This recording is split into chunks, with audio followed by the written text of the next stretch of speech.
everyone and welcome to Automatic. So today I'm here to introduce our one of the product that is a compact 4G IoT gateway. So here we have the model. So here we have the baseboard. So in this baseboard, here we have the power supply part. So where we can connect with the power supply up to 24 volt DC. So here we have the RS45 configuration. So in this RS45 we can connect the sleeves. So here we have the antenna part. This is about for the 4G SIM card antenna to for the network.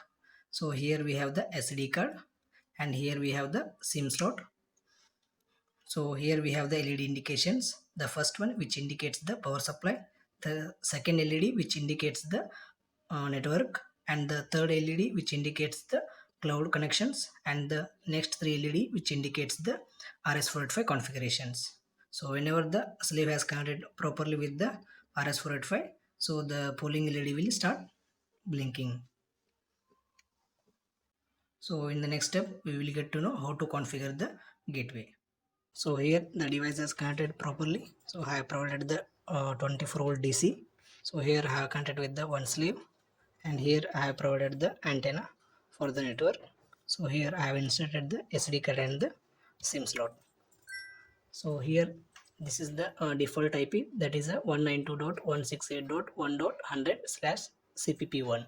So to access this web interface, connect the device Wi-Fi, that is a Win 4G gateway. So after connecting this Wi-Fi, you can access the web interface. So the password, that is a 123456789. So after getting the web interface, so here at the first you can configure the Wi-Fi. So here we can provide the local Wi-Fi credentials, where the device can connect with the local Wi-Fi to send the data to the cloud.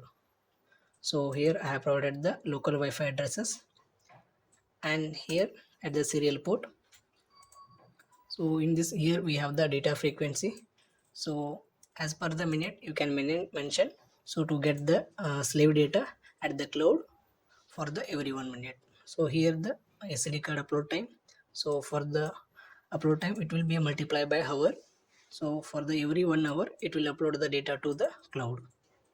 So here the serial port. So this is the RS485 configuration. Here you can set the baud rate, data bits, parity, and the stop bit for the slave, where you can connecting with the RS485. So here the cloud information. So here for the cloud we can provide the broker ID and the port, publish topic, and publish SD card topic, and the subscribe topic, and username and password. So after submitting these details, so here we have the Modbus Master option. So in this Modbus Master, you can provide the slave data and the slave addresses. So here I have contacted the slave. So this is the slave I have counted.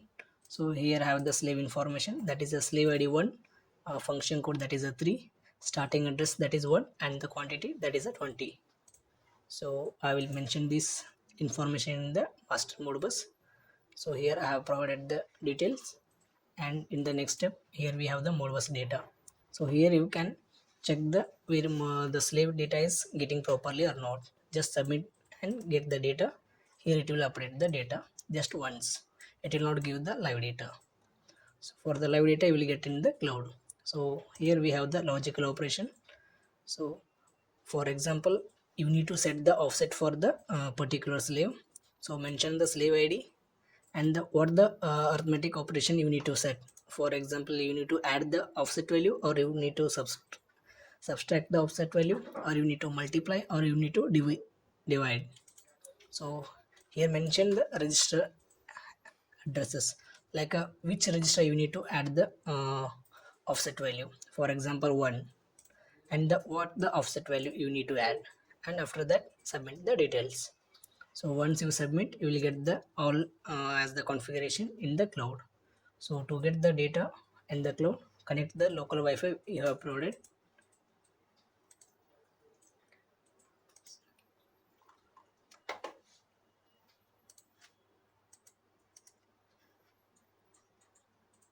So here connect the broker So after connecting the broker, so here select the topic id where you have given the for the published data. So here I have given the id as a test topic slash gateway. So after connecting this, you will get the data of the slave for the every 1 minute. See here I'm getting the slave, that is the slave id I have given.